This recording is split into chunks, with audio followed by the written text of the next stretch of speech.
Hi everyone! Today I'm going to be talking to you about Greek mythology. Does anybody know what Greek mythology is? Have you heard of it? Well, I'm going to tell you all about Greek mythology today. First, I will learn about what myths are. I will learn about what Greek myths are. I will learn about Greek gods and goddesses. I will also learn about a specific Greek myth. So where is Greece? Greece is located right here on the continent of Europe. So here it is right here. But let's take a closer look to it.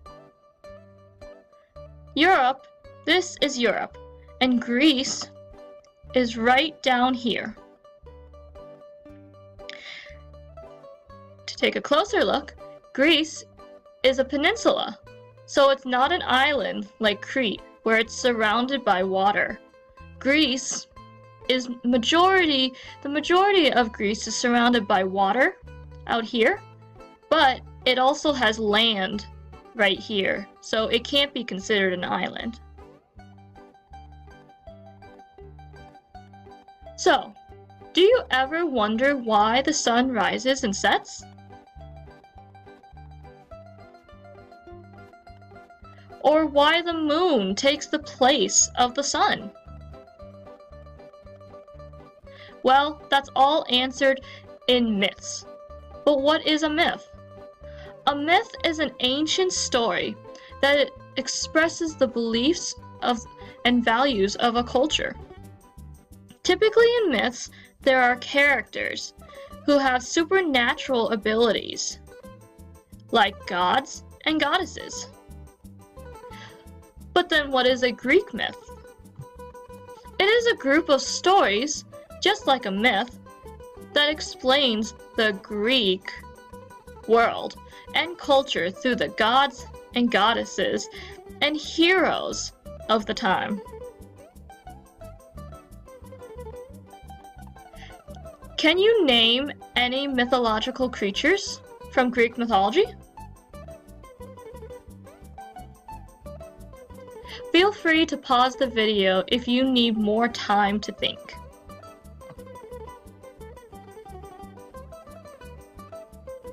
So the question again was, can you name any mythological creatures in Greek mythology?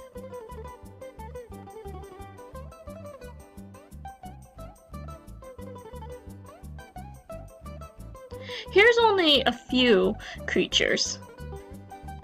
You might have heard of them. The Hydra, which is a several-headed serpent that if you cut off one of the heads, it'll regrow back. Then we have the Centaur, which is a half-man, half-horse, so half-man, half-horse creature. We also have the Cyclops, which this creature here only has one eye. The Cyclops. You might have recognized the Cyclops from a Hercules tale. Next, we have the Chimera, which is a half-lion, half-gazelle type creature. Moving on, we have Medusa, which, if you look into her eyes, then you'll be turned to stone. She's known to have the hair of snakes. Here's one now. Then we have a Pegasus, which is a half-horse, half-bird. This is a horse that can fly around just like a bird would be able to.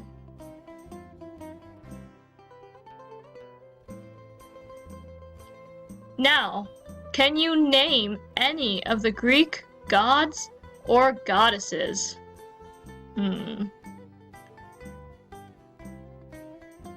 Again, feel free to pause the video if you need more time to think. The question was, can you name any of the Greek gods and goddesses?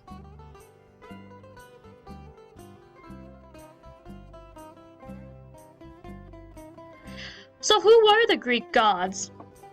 Well, to start off, here is Zeus. This is Zeus. He is the king of the gods and the most powerful. He was the god of the sky, thunder, and also was known to control weather. He had different powers, but the most famous was hurling his bolt of lightning. Next, we have Hades, who is over here. Hades is known to be the king of the underworld, or the god of death. He rarely left his dark kingdom of the underworld that he ruled, but he represented death. He was one of the most feared gods of the Greek gods and goddesses. He also had a pet named Cerberus, who was a three-headed dog. Next, we have Poseidon. He was the god of the sea. So Poseidon is over here. Poseidon was the brother of Zeus and the god of the sea and earthquakes. He was one of the gods of Mount Olympus, but he typically spent time in the sea. Typically his weapon was a trident, seen here. This is a trident. It's a three-pronged instrument. Next, we have Hermes. Hermes, over here, was the messenger god. He was also the son of Zeus. He was known to place tricks and hold a lot of secrets. But he was also responsible for guiding the dead to the underworld.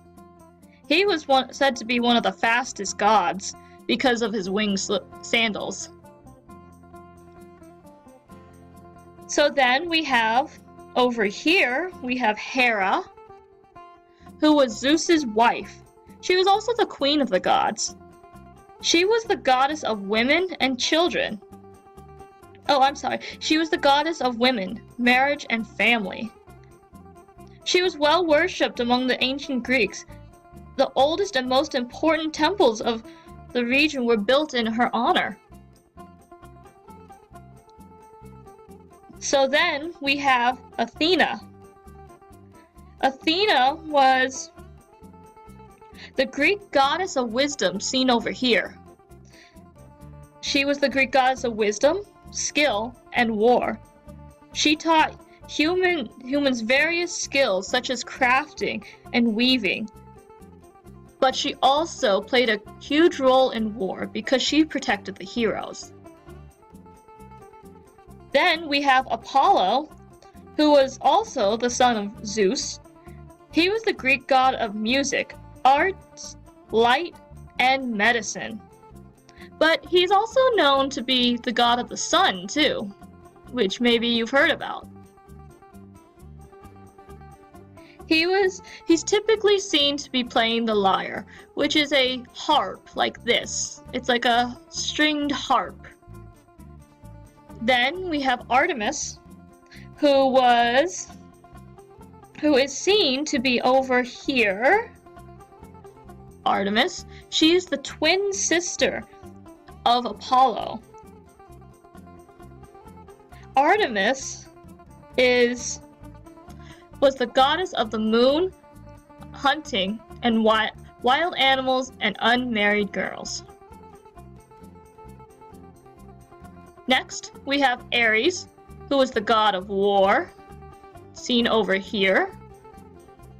Aphrodite, seen over here, is the goddess of love.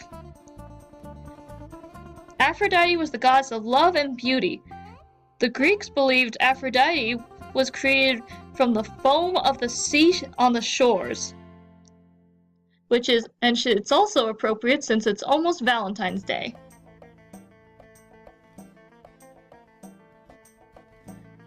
So, do you know any Greek myths? Again, feel free to pause the video and discuss if you need more time to think. Again, the question is, do you know any Greek myths? Any Greek myths?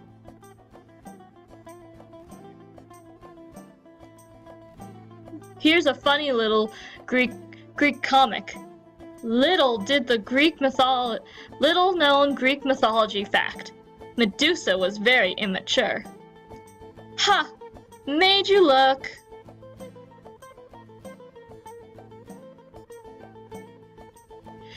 So, when you were thinking about the different myths that you knew, did you think about Prometheus? This is Prometheus, and this is the story about how fire was brought to mankind.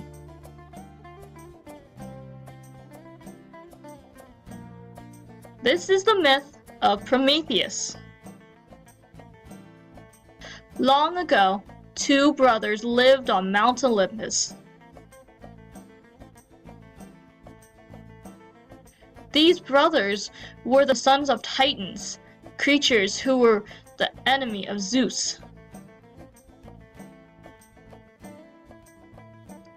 Prometheus was the older brother, and Epimetheus was the younger brother. So here's Prometheus, and here's Epimetheus. Prometheus wanted to make the world wiser.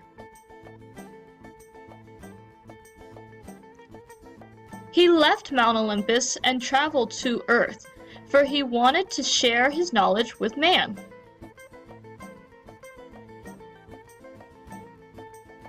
Prometheus thought the best way to make man wiser is by giving them fire.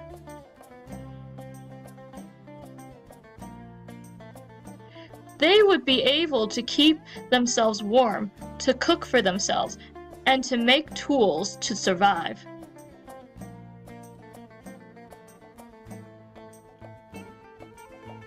Zeus refused to give the man fire because he was afraid man would become too powerful. Instead of complying with Zeus's wishes, Prometheus decided that man needed fire.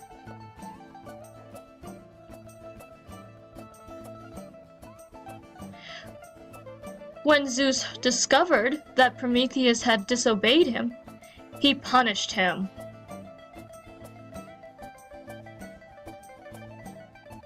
Zeus decided to chain Prometheus to a mountain where he would remain for all eternity.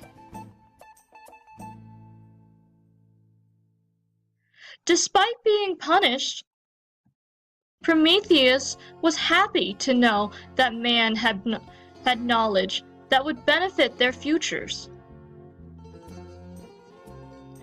Now that you've heard the story of Prometheus, let's watch a video of the myth Prometheus.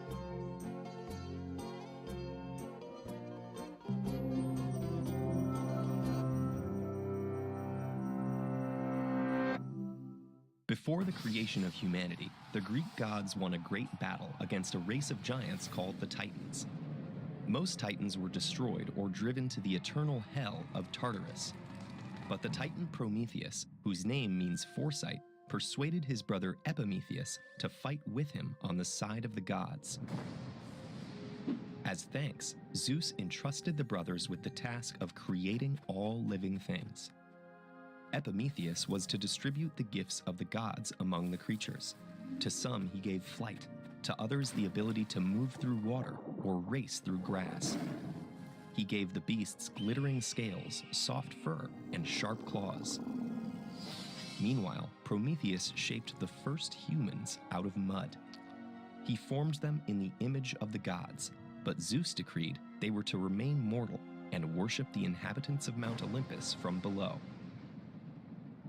Zeus deemed humans subservient creatures, vulnerable to the elements and dependent on the gods for protection. However, Prometheus envisioned his crude creations with a greater purpose. So when Zeus asked him to decide how sacrifices would be made, the wily Prometheus planned a trick that would give humans some advantage. He killed a bull and divided it into 2 parts to present to Zeus. On one side, he concealed the succulent flesh and skin under the unappealing belly of the animal. On the other, he hid the bones under a thick layer of fat.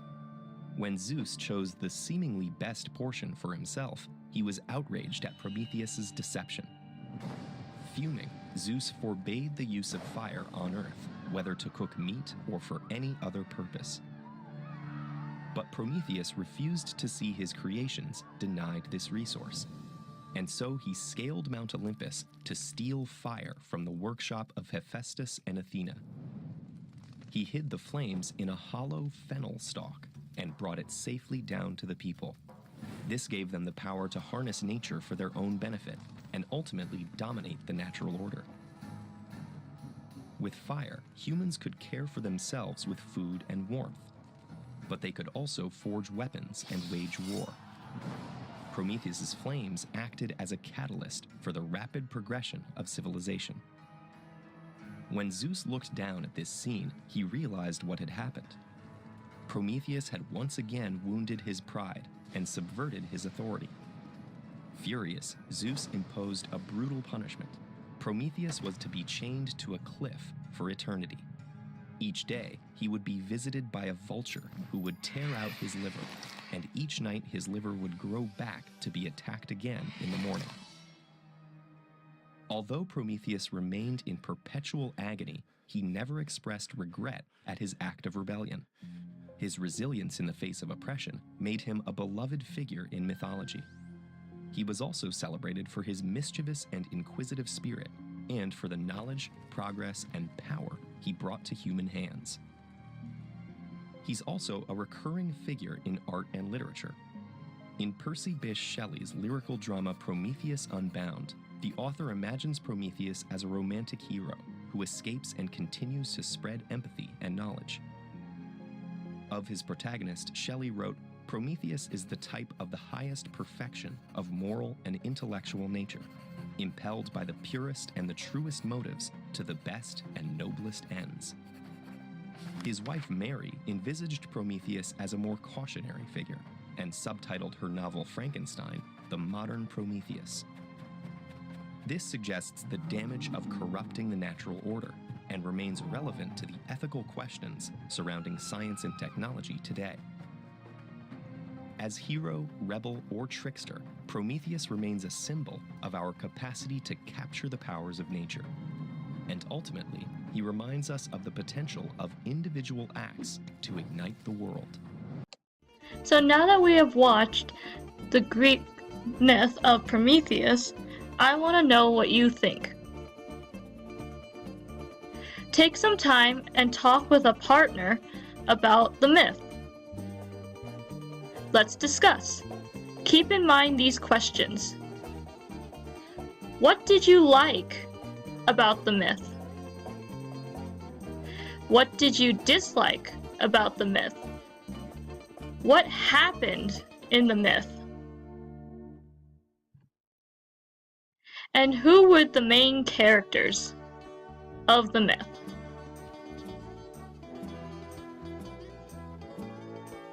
Feel free to pause the video if you need more time to think about these questions. Again, the questions were, what did you like about the myth? What did you dislike about the myth? What happened in the myth? And who were the main characters in the myth?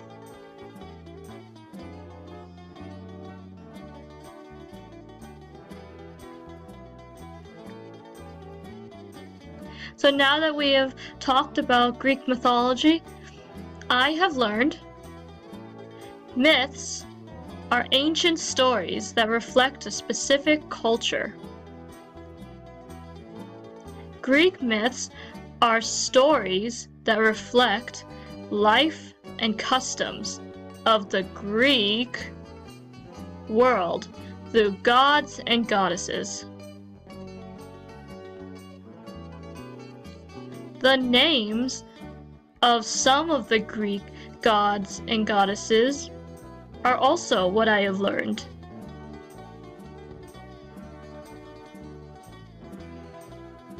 And finally, I have learned an example of Greek myths. Our example was Prometheus.